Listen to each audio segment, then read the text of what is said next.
Welcome to Inspirational Monday, where I plan to deliver relatable content from real people who have been through life-changing experiences. Through this, we can connect to one another and not feel so alone in our trials and hardships. You're never alone. God walks by your side at all times. Our trials can turn into the most life-changing stories. We get to choose if we let those make us or break us. Margaret J. Wheatley said, "You can't hate someone whose story you know." And like I said, everybody has a story. What's yours? Hi everybody, welcome to Inspirational Monday. I am so excited to introduce you guys to some of my really good friends, Derek and Bree Miller. These guys have an incredible story. They have an incredible family, and I am so excited to tell you guys their story with their sweet little baby Jay. He is seriously one of the sweetest little guys ever, and we're gonna introduce you to him a little bit, but I wanna talk to you guys a little bit about their story and their trials that they have come through, and they probably are still going to be triumphing over the next several years. So let's just tell everybody a little bit about you guys and what you do. So you guys have a YouTube channel, Meet the Millers. Meet the Millers. Yeah, and what else? Tell me a little bit about your guys' family so that everyone can get to know you. Where do we begin? Yeah. So we have.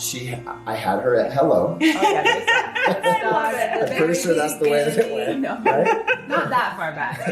Let's take it forward a few years. Yeah. You Okay. take the floor. All right. So we have been married for 13 years. Is that right? 12. 13, 12? 13. Something like that. 13. 12 or 13, round 12, up. but it feels like 13. And we have 5 kids. We have Brielle is our oldest daughter, and she is 9. And then we have a 7-year-old boy named Bowden. And then we have a 5-year-old daughter named Ember, and a daughter that's about to turn 4 named Cosette. And then we have Jensen, who is 16 months. So our story today that we're going to be talking to you guys about is about baby Jay. So why don't you guys, let's just start right at the beginning. Tell everybody about baby Jay and why he is so special. Oh man, he's our caboose. That kid is just so full of life. He's so happy. He's so content, but at the same time, he wants to keep up with his brother and his sisters. Yeah. So he was born with some congenital issues that we didn't know about. We did our ultrasounds, we did everything prenatal and all of our visits, and didn't know that there was anything wrong.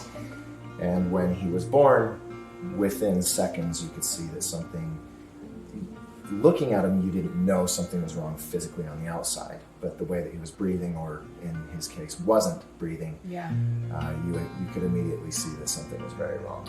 They put him up on my chest, and then just within a few seconds, I was like, okay, he's really purple. Yeah, something's not right Something's here. not right. The nurse came back after an hour and said, he's still having a hard time, so we're going to call your pediatrician to come down. And they're like, but it's fine, like, you're good. And I'm Can you like, calm? okay, that's fine. And I really wasn't nervous. I was just like, it's okay, it's okay. And then shortly after that, he came back, and like a bigger, higher up nurse came back, and we're kind of like, okay, there's a problem, and we're not sure what it is, but he needs to be life flighted to primaries. What are your thoughts when they tell you this? Like, because you're not expecting these. You've already had several totally healthy, normal births, and like, they're now telling you, like, okay, we've got to take him to a different hospital that's far from where you guys are at. Yeah. Like, what is going through your heads at this point? Well, she and I both kind of had different experiences. She's on the bed, and at that point, like, she just had a baby, so she still has nurses and doctors attending to her for the afterbirth and things that needed to happen. And I'm standing there watching them put him on the scale and watching them put him on the little bed where they kind of work on him. And as he's breathing, as they're handing him from one to another and they're working on him, I'm starting to get frustrated. I'm starting to get worried, because as we'll kind of describe, the same thing that happened then happened, but only worse later on in his life multiple times. He would breathe out, but then he can't breathe back in. So he would be crying, which is normal for a baby, but then he wouldn't be able to take a big breath or barely a breath at all back in, because, as you know, his trachea would collapse and the fluids and everything that were involved. And so in my mind, and I even said, Kate, hurry and get the CPAP. I listened to them to get the CPAP there. Is that what it's called? Mm-hmm. And I was getting a little bit frustrated because they were moving, in my mind, so slowly, and I could see that he was not breathing back in. He's getting more and more purple. So well, and as a parent, that time just, it's like feels time stops. what's crazy about it is it stops, but at the same time you look back and it Goes so happens fast. so fast. Yeah. It's like a two-way, it's crazy. So that whole situation, she's on the bed and I'm back in the NICU with the doctors, and they're trying to stick tubes down his throat in order to suction those fluids and help him breathe better. I can clearly see that on the 5th, 6th time that they're trying to do this, the nurses and doctors, it's like, hey guys, this isn't working, we need to try something else. But the reality was that I didn't know is that he had tracheoesophageal fistula, right? Wow, that is a big word. That's a big, Yeah. that's why I have to look at her. Yes, no, it's one of those things like you're like Wow. definitely learning a lot about the medical world. So Yeah. what he's saying Is is that I'm basically a doctor. yes, Is that what you're gonna say? yes, that's it. I like that. I'm going to go with You that. can call me Dr. Miller. Okay, I like it. No, but his esophagus stopped. It just stopped right here. It ended in a pouch, so it closed off.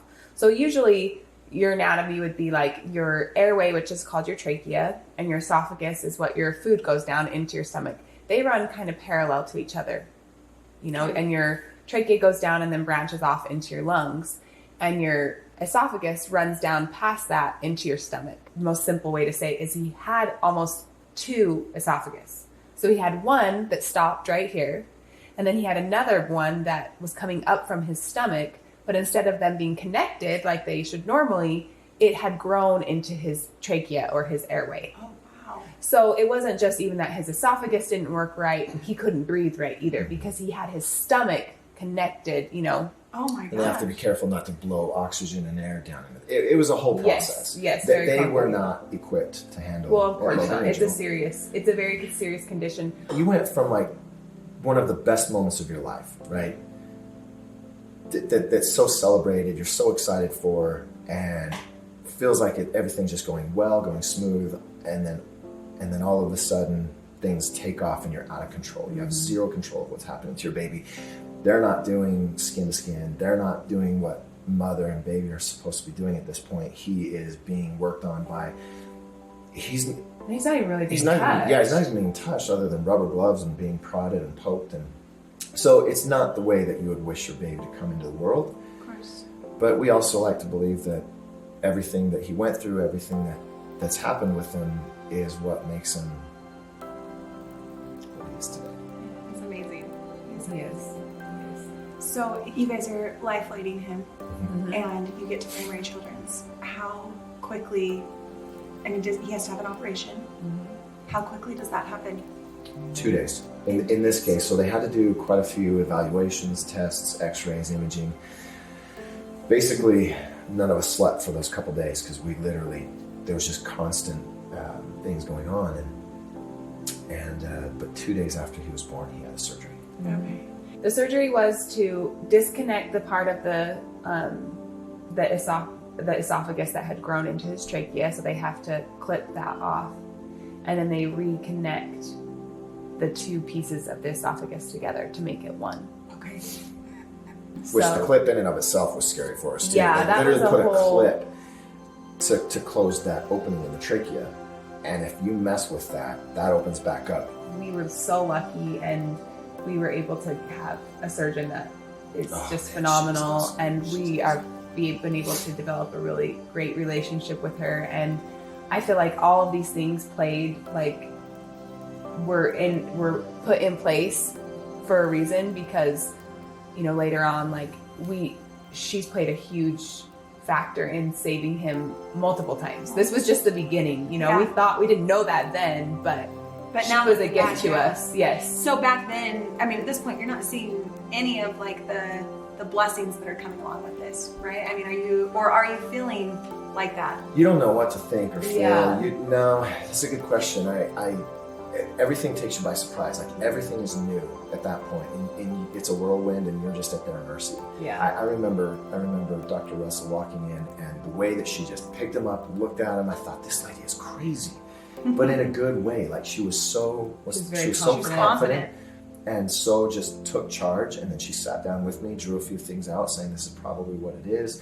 She was very good at making me fit, because Bree, again, she's still at the hospital. Yeah, I wasn't even with them. I'm Yeah, and so the way that she knew how to fix him, but she also knew how to fix me at that time. Well, and I think at that time, I mean, going through something like this, and it is that whirlwind, you need someone with confidence coming in, because totally. you sure as heck don't have it right Totally. now. You have no idea. This is a Yeah. whole new world that you're not Yeah. even, you don't know anything about. So you needed someone to be the rock that had that confidence for you. So luckily, I was able to. They let me leave the next morning. So I was there for like, I don't know, 18 hours or something, and that was a hard time because he was connected to all machines then, and he would cry. Oh, you should see him.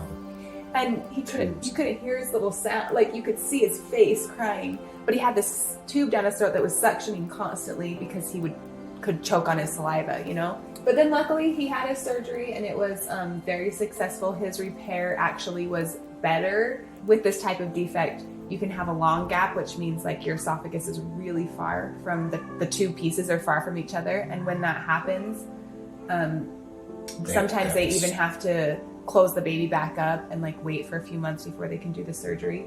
But his was pretty close, so it was easy to connect the two. That's good. But unfortunately, the side of that was bad is that, and this was just his variation of it. His trachea defect was very severe. So what? Like our surgeon said, it's the worst she's ever seen. Yeah. So his esophagus defect was pretty easy to repair. It went really well. But his trachea, so our airways, they have cartilage in them that holds it open. So if you saw a picture of your airway, it would look like there's like these little rings and then tissue and then these rings. But his is, instead of being a ring, it's like flat like this. It's like two pancakes stuck together. Yeah. Oh. And the area that he breathes through is literally like, looks like size of a pencil. It's, yeah, a little tiny barely an straw. opening. It's like flat, and then it's hard to explain, but it'd be like this little crack on the side is like what's the opening that he breathes through. So we knew that was, they told us that, but we didn't really understand the reality of that.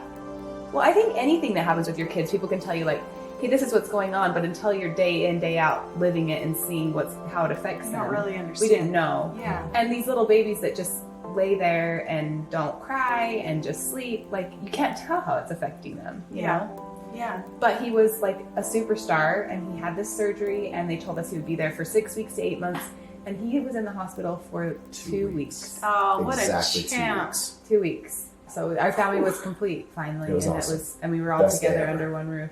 Yep. It was great. And we're thinking things are going to be normal. But, Yeah. you know, we're going to find our new norm. Yeah. Yeah.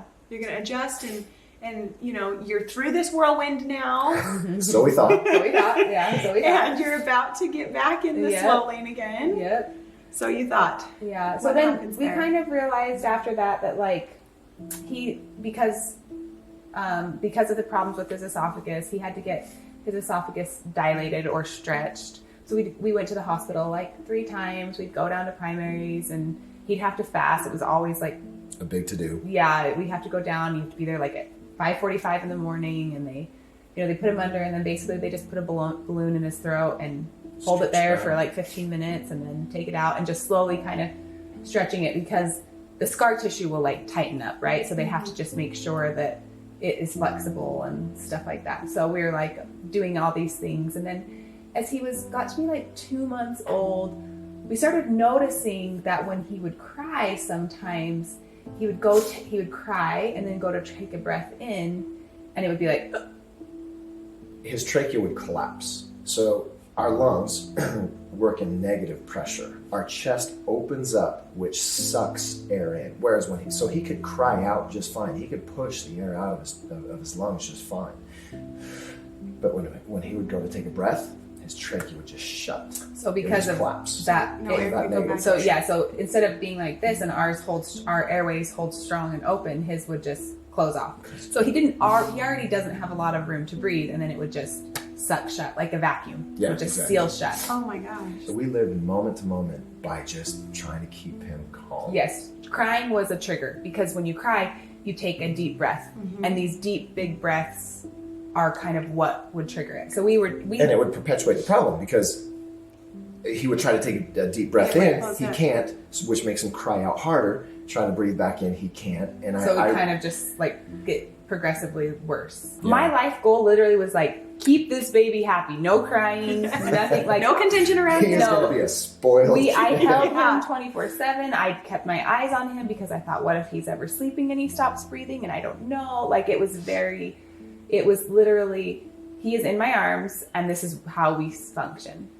And so then, and we knew this was where he was at, but you still have to kind of live your life. We have 4 other kids. Yeah. He has a job, all of this stuff. So then it was October last year, and it was Vid Summit, which is, a YouTube learning convention. So I was in California. So he went out to California for that, and he was very nervous about going because of everything that was going on with him. We even told the surgeon that we never feel like we can ever leave. Any one of us can never leave because something might happen. And you need the other person to support and do these Yeah. things. But we were like, no, he's It's going to okay. be fine. She's like, you have to live your lives, guys. Because he was so fragile, there was a lot going on medically. We had a lot of doctor's appointments. We had a lot of things going on. And so I had our babysitter that would come to our house like this one day a week, and I would schedule all of his appointments, and I would take him, just me and him, and my girls were at home, and the kids were at school, but so I would go to his appointments. And so I had one appointment, and then I was out and I needed to return some stuff. So I was going to the mall. We live in a little town, and there's not, the mall is little, and there's not a lot of places. And basically the busiest place in town is Chick-fil-A. So In every town. Yes, yes, yes. Not yes. an ad. Yeah. I was driving, and I got a Marco Polo from a friend, literally when I'm 1 block before Chick-fil-A, and she says, hey, me and so-and-so are at Chick-fil-A, if anybody wants to come. And it was like to a group of people. And I was like, hey, I'm actually right here. I haven't been out and about for months. I don't have my kids with me. The baby's sleeping. He was asleep in the car seat. And I thought, you know what? This will be good. Like, I want to go. This is good for me. Like, I'm going to go with them. So I hurried. This is literally like a split-second decision. I turned into Chick-fil-A there and there. And Chick-fil-A is jam-packed, of course. And so my 2 friends are there. So I'm sitting with them. And ironically, one of my other friends happened to be there with another person from our church, doing some visiting with each other. And so they were sitting over like on this other side, and I'm here with my friends, and we're just kind of catching up, and they're asking me about Jensen and what's going on. I'm like, oh, he's really struggling. We're going through, his breathing's been a big issue. And anyway, he kind of starts to cry. So I get him out of his car seat, and I try to feed him. I was trying to nurse him, and he just, because his nose was stuffy, he couldn't really breathe, and he started to cry. And of course, immediately I'm like, oh, we can't cry. Yeah. So I took him back into this little the nook, where the bathrooms are, how they're usually in like a little private place at Chick-fil-A. I took him back there to try to have a quieter place to calm him down. And he wouldn't stop crying. And he took a breath, and then he couldn't breathe. And I looked over at my friend, and she saw me, just like my eyes, and she ran back to me. And he still wasn't breathing. And so I tried to give him a rescue breath, and then I handed him to her, and she tried to give him a rescue breath. And I was like, at that point, I was like, this is bad. So we ran out, and I just screamed, like, does anybody know CPR?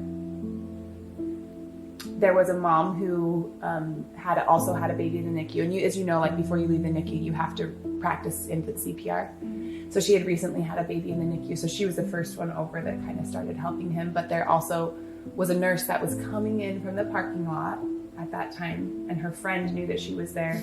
And her friend ran out into the parking lot and yelled at her, like, you need to get inside. There's a baby that needs you. And she ran in, and she was an ER nurse. So she was well-versed in CPR and in emergency situations. And ironically enough, there's kind of a crazy backstory, but she wasn't supposed to be there either. It was a super last-minute decision for her. And she had just recently recertified her infant CPR in a community setting. So she said, as she was running in, she already was like, assessing the situation. The second she walked in the doors, she said she saw him on the ground and was like locked on him. And she did CPR on him for about 4 minutes, and she was able to bring him back. He had no pulse, no breathing, nothing, and she got him back. And the paramedics arrived shortly after that. You call Derek and you tell him what's going on. My friend called him, actually. How are you feeling during this in California, your first time away? Yeah, so I'm sitting there talking with some mutual friends, kind of at a break in between courses and classes, and I see that her friend is calling me, and I think that's weird, and I almost ignored it, almost ignored the call, just because I'm in the middle of a conversation. Yeah. But I think no, if she's calling me, there's a reason. Yeah. So I swipe and kind of excuse myself, and I answer, and she's bawling.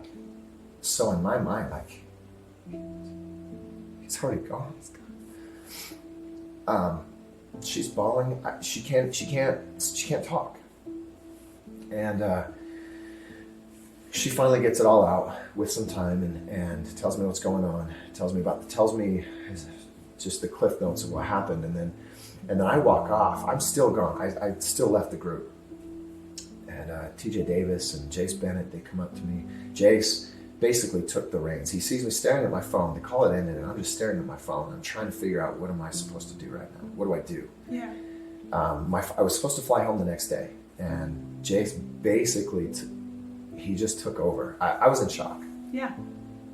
They were talking to me. I didn't know how to respond. I didn't know what to do, and he took over. He got me on a flight that actually got me from California to Salt Lake City, and I beat them to Primary Children's Hospital. He was at the hospital before I was. Before the ambulance got them to the hospital. Oh my gosh, From California. And the flight, so he got me on the flight, and then he called me saying, wait, it's already boarded.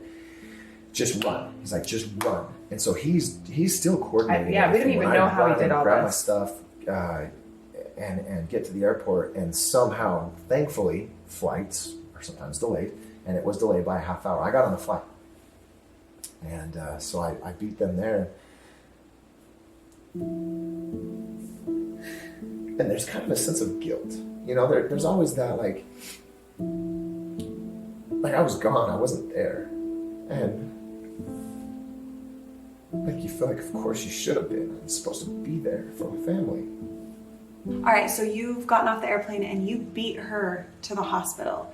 So they're now going to do a surgery on baby Jay again. Mm-hmm. Tell me about that. Yeah, so they did a surgery that's called an aortopexy, and the doctor said he does like 2 a year. Yeah. They do it like twice a year at primaries. It's it's not a very common surgery, and it's where they remove a portion of his rib, and then they take your aorta from your heart and they connect it to your chest bone, basically to lift any pressure that would be on your trachea, to take it off, so that basically nothing could impede it from moving.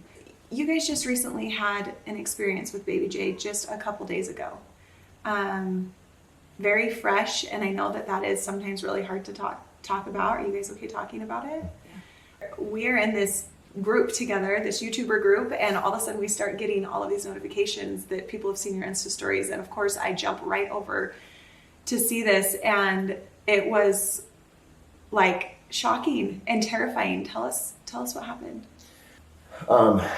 Because Jensen has, kind of he was born with the abnormality, and his esophagus doesn't, the pipe doesn't work as well as ours does, the peristalsis or whatever it does. So naturally, our esophagus, when we eat food or whatever, I was going to say esophagi. I can say plural esophagus. What is esophagi? I know. When you eat food, it naturally pulls your food down. It has a muscle in it that does this for you, and it kind of helps your food to not get stuck and to know where it's supposed to go and stuff. Yeah, Jay doesn't have that. Yeah, but because his didn't grow right, and because it has a repair, the nerves and everything don't work as well. I remember one of my daughters, I don't remember which one, Cosette or Ember, called my attention. I remember looking to my left, and I saw it, but then I also immediately saw Jensen walking up to me holding this stick of cheese, and clearly he was choking.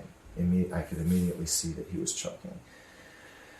So I'm not a really paranoid person. Usually, Bree is always the one that's I'm usually like, give him smaller bites. Like, I'm kind of like harassing him. And I'm like, he's fine. Give him steak and potatoes. Yeah. Get some meat on this boy. Yeah. And I was at home. Yeah. Brianne was gone at a friend's and doing a quick visit over there too. And so I immediately picked him up and do what most parents do. You hold him by his chest and try to tip him upside down in the back pass, try to dislodge it, try to get it out. And that didn't work. He let out, as I was doing that, he did spit out some cheese, so I could see that's obviously what it was. And he let out a couple cries, but it was the exact same thing that every single time.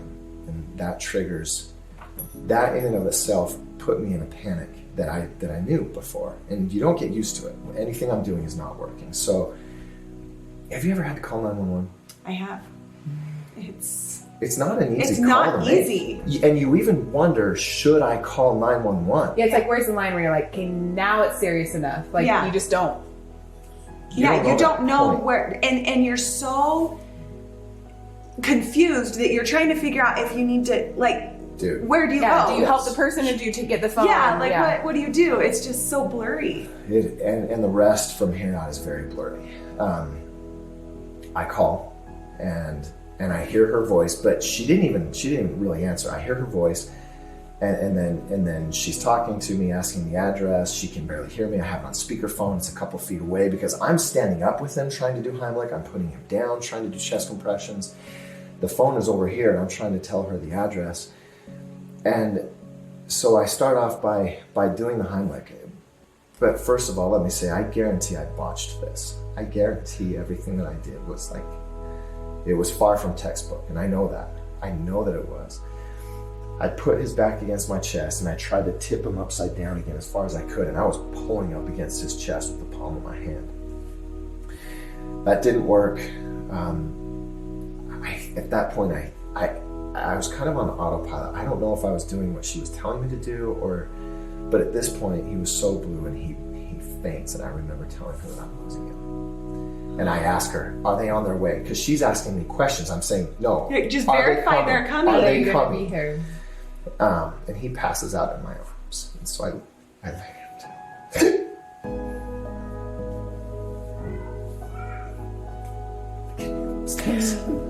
I love hearing him. It's a good noise. He's gone. As far as I know, I watched my son die. I do mouth to mouth, nothing happens. Nothing. And so, and something did happen. Cheese comes out of his nose. Cheese and spit, and I realized I didn't plug his nose. And so I try again. Like I said, I'm doing everything wrong, but I'm just trying. And I go to chest compressions. I remember counting them off. He's kind of off to the side of me. And then I go back to the breaths, nothing. I stick my finger in his mouth and I feel the cheese. And I'm trying to swipe it out, trying to scoop it out. I felt it move a little bit. It's cheese, and I go to give a breath and I can feel just a little bit. I felt a little bit of air just give, right, from my mouth to his.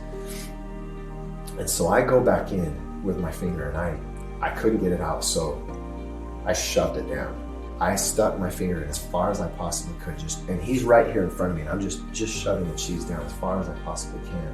And I go to give another breath, and I feel the air going into his. I feel my hand on his chest, and I feel the air go into his lungs.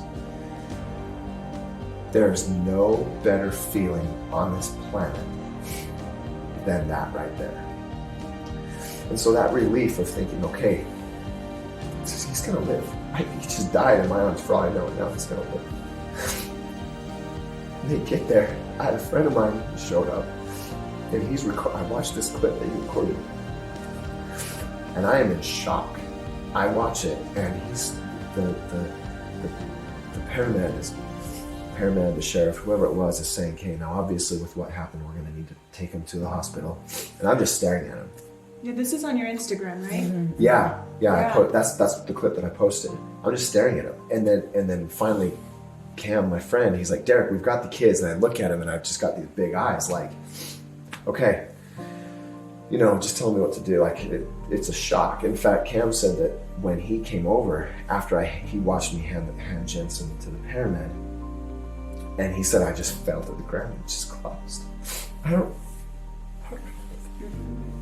remember that, but it doesn't matter. I guess the only thing that matters from that is kind of like you've said before, just act. Do something. Anything is better than nothing. Yeah. And once again, those people. The helpers, The people. Your friend that was there. The lady on the phone. The lady on the phone saved Jensen's life. You guys, I know that this experience is so raw, and I really appreciate you sharing it, because I, as a parent, cannot even imagine the feelings that were happening at the time and going through, and even now, because they do last after. You definitely have to process it, and it's so fresh. So thank you for sharing that. And the miracle of the people, in such a scary time, like the miracle of just people helping and people being there when they need to be there is just so amazing. So baby Jay he is such an awesome kid, and I cannot wait to just follow him through the rest of his life. You guys aren't getting rid of us. Darn it. You're not getting rid of the Gardners. We're here. You guys, I really appreciate you guys and your story. If you have advice for someone maybe watching that is maybe struggling with a baby who has medical problems, or maybe just struggling with a trial in general, what advice would you have for them to be able to get through those tough moments? We've always been the type of people to see the silver lining. For the most part, you see the good in life. It's a choice. There's a difference between joy and happiness, and what you really focus on as far as what you want to get out of life. That silver lining for me, personally speaking, is after Jay was born, I've always appreciated. I've always been a sucker for a good sunrise or a sunset, and but all the more so after.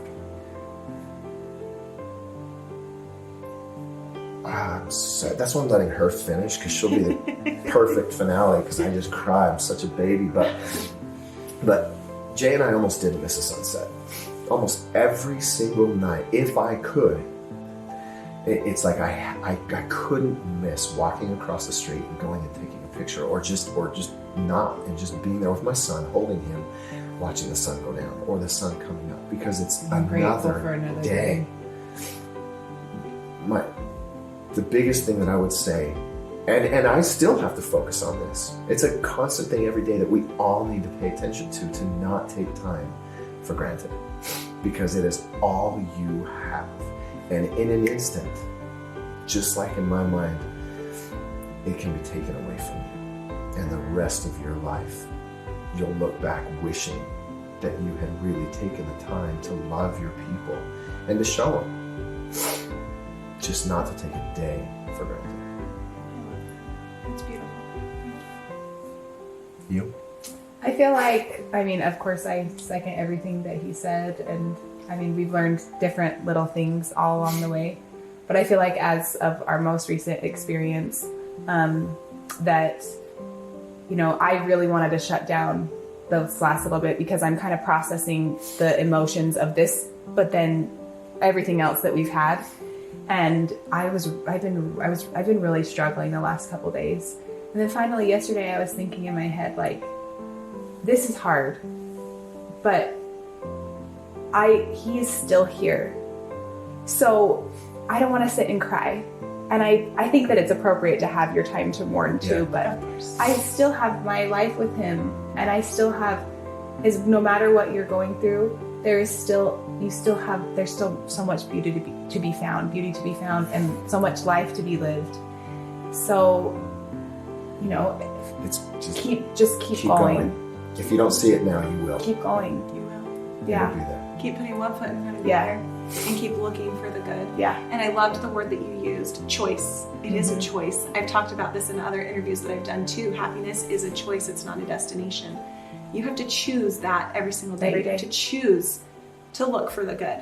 And if you can't see the good, you need to start looking harder because it's there.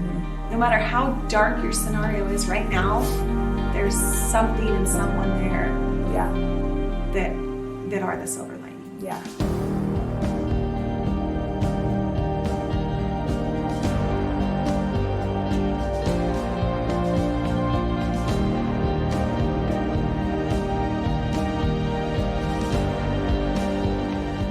You guys, I just want to thank Bree and Derek so much for coming. They have been through so much this week, and I texted Bree and I was like, we do not have to do this, and she's like, we're coming.